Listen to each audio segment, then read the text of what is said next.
이재명 대통령이 어제 국무회의에서 30조 5천억 규모의 추경안을 통과시키면서 우리 전 국민이 1인당 15만 원에서 50만 원씩 민생회복 소비 쿠폰을 받게 될 것 같습니다. 국민의힘은 이거 사이비 호텔 경제학의 대국민 실험장 아니냐 이렇게 비판했습니다. 들어보시죠. 취임 2주 만에 뚝딱 만들어진 정부의 졸속 추경안은 민생경제 회복에 도움이 되지 않는 정치적 포퓰리즘 추경에 불과합니다. 특히 우려되는 대목은 전국민 소비 쿠폰 예산 13조 2천억과 지역사랑 상품권 예산 6천억입니다. 전체 추경의 절반에 달하는 예산이 포퓰리즘적 현금 살포에 투입되는 것입니다. 이번 추경안은 한마디로 사이비 호텔 경제학의 대국민 실험장으로 보고 있습니다. 성원석 원내대표 말할 것 같으면은 아시는 것처럼 기재부 2차관 지냈고요. 예산 세제통으로 잘 알려져 있습니다. 설주환 변호사님. 네. 송원석 원내대표와 국민의힘의 주장은 이거예요. 우리도 지금 재정 확대해야 될 때라는 건 인정한다. 그걸 추경하지 말자고 하는 게 아니다. 다만 이 지금 추경의 절반 이상이 절반에 달하는 돈을 지금 현금 살포에 쓰고 있는 거 이 문제다. 그리고 사실상 지금 전 국민 15만 원 차등 적용하지만은 전 국민에게 주는 돈 아니냐. 이거 호텔 경제학을 실험하고 있는 거다라는 겁니다. 어떻게 보십니까? 이재명 대통령이 후보 시절에 이제 호텔 경제학이라는 것을 직접 유세 현장에서 얘기하면서 어떤 그 순환 어떤 돈의 자본의 어떤 흐름이 있어야지만 좀 활성화된다라는 어떤 취지에서 얘기를 하신 적도 있고 그게 대선 과정에서 상당히 논란이 됐었던 것도 사실입니다.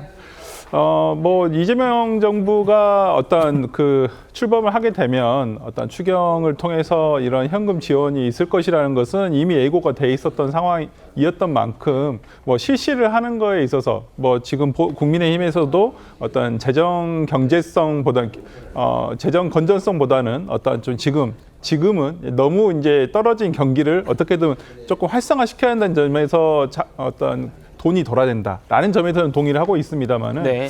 조금 저도 개인적으로는 아직까지도 의문인 것은 왜 1인당 25만 원이어야 되느냐. 네. 그러니까 그 부분은 조금 아직 이해가 되지는 않습니다. 그래서 이제 25만 원을 기준으로 해서 상위 10%는 15만 원, 그다음에 기초수 이제 조금 더 어려우신 분들에게는 선별적 지급, 차등 지급을 하자라는 부분으로 가고 있습니다만은 경제 활성화를 위한다고 한다면 굳이 꼭 25만 원이 되나? 라는 생각도 듭니다. 오히려 지금 이재명 대통령의 생각대로라고 한다면 국민 1인당 100만 원씩을 지원하더라도 오히려 그게 더 활성화되는데 더 도움이 되지 않을까요? 저는 그런 생각도 드는데 왜 25만 원을 기준으로 해서 어떤 차등 지급을 하는 부분에 있어서는 조금 설명이 부족한 부분이 있고 예. 또 하나의 아쉬움이란 것은 그렇다고 한다면 소비 쿠폰이나 지역 경제 상품권으로 지금 대체 지급을 한다는 거잖아요. 이걸 지역의 활성화를 위해서. 예. 저는 오히려 그럴 바에야 현금성 지원을 차라리 하는 게 낫지 않냐라는 생각도 좀 듭니다. 왜 그러냐면 소비 쿠폰을 발행을 하는데 또 예산이 들어가거든요. 그다음에 지역 경제 어떤 그 상품권으로 발행을 하는데도 또 예산이 들어가는 부분이고요. 그러니까 예산의 누수를 최대한 줄이자고 하고 그걸 국민들에게 혜택을 돌린다고 한다면 오히려 그냥 현금을 바로 계좌이체라든지 이런 부분을 통해서 지원을 하는 것이 더 활성화에 도움이 되지 않을까라는 생각이 들어서 좀 그런 부분 등은 조금 방법상의 좀 아쉬움이 좀 남는 건 사실입니다. 예, 지역화폐 공약이 이재명 대통령의 대선 공약이었기 때문에 혹시 이 추경을 자신의 대선 공약을 이제 이용하는데 적용하는데 쓰는 것 아닌가라는 비판도 제기가 됩니다. 다시 보시죠.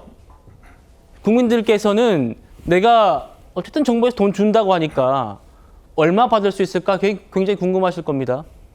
서 변호사님 말씀처럼 우리나라의 소득 상위 10%는 15만 원을 받습니다. 그리고 국민 기본은 25만 원이 있고요. 차상위 계층은 40만 원 받게 되고 기초수급자는 50만 원씩 이렇게 받게 됩니다. 여기에 들어가게 될 이재용 회장이라든가 재계 총수들은 왜 15만 원 받아야 되는가? 이들에게 줄 돈을 차상위 계층과 기초수급자에게 좀 더 주면 안 되는가? 이런 논의가 지금 야당에서 하는 얘기의 본질입니다. 자, 그러다 보니까 지금 전국민 민생지원금 이거에 대한 우려 반발이 정치권뿐 아니라 일부 온라인에서도 벌어지고 있습니다. 보시죠. 쿠폰 거부 운동. 당신은 오늘도 쿠폰 한 장에 침묵하셨습니까? 자, 우리 이제 거부합시다. 쿠폰 수령을 거부하는 게 이 나라 살림을 바꾸는 첫걸음입니다. 지금 이렇게 또 운동을 벌이고 있다고 합니다. 박 대변인 어떻게 보십니까? 사실 이게 지금 민주당의 추경이라고 하는 것이 정말 총체적인 난국이라고 저는 생각이 들었습니다. 정부가 빚을 내서 이재명 대통령의 어떤 당선 축하금을 주는 게 아니냐 싶을 정도로 정말 아마추어식의 좀 조삼모사 행정이라는 생각이 드는데요. 기본적으로 지금 정부가 돈이 없습니다. 그래서 30조를 추경을 하겠다라고 하는데 그중에서 20조 가까이를 적자 국채를 발행을 하겠다라고 하거든요. 정부가 빚을 내겠다라고 하는 겁니다. 그런데 국채를 발행을 하게 되면 그 예금의 기회비용이 늘어나기 때문에 시중 금리가 상승을 하거든요. 결론적으로 국민들에게 푼돈을 나눠주고 금리가 올라가는 조삼모사가 될 수밖에 없다라는 거죠. 서민들에게 직격탄이 될 수밖에 없고 결론적으로 이거 다 갚아야 할 돈입니다. 저희가 지금 국가부채가 1,300조를 지금 돌파를 한 건데 매년 거의 이자로만 수십조가 나가는 상황이거든요. 국민들께 잠깐 기분 좋지 않고 이렇게까지 막대한 미래 부담을 주는 것이 맞는가 저희는 회의적일 수밖에 없고 저희가 무작정 반대를 또 하는 것이 아닙니다. 저희가 정부가 재정 지출을 할 거면 돌아오는 리턴 값이 큰 방향을 선택을 해야 하는 겁니다. 그러니까 정부가 뭐 사회 간접 자본을 만든다든지 그런 좀 재정 투자 개념으로 재정을 쓰게 되면 70% 가까이가 이제 경제 회복으로 돌아오게 되거든요. 그런데 현금 살포 같은 경우에는 20% 내외밖에 되지 않는다라고 하는 것이 저희 이제 그 해외 여러 기관들의 유의미한 그런 연구 결과들입니다. 그런데 이런 상황에서 이렇게 주먹구구식으로 돈을 주는 것, 더군다나 최상위 10%만 또 빼겠다라고 하는 것도 명확한 기준점이 없고요. 이런 식의 무리한 행정을 왜 굳이 해야 되는가 저희가 문제 제기를 하는 것이고 지금 국무회의 의결됐지만 여야 협의가 남아있는 상태거든요. 지금 야당의 이런 좀 우려들을 적극적으로 반영해서 추후에 좀 후폭풍을 최소화하는 것이 여당된 도리가 아닌가 생각을 합니다.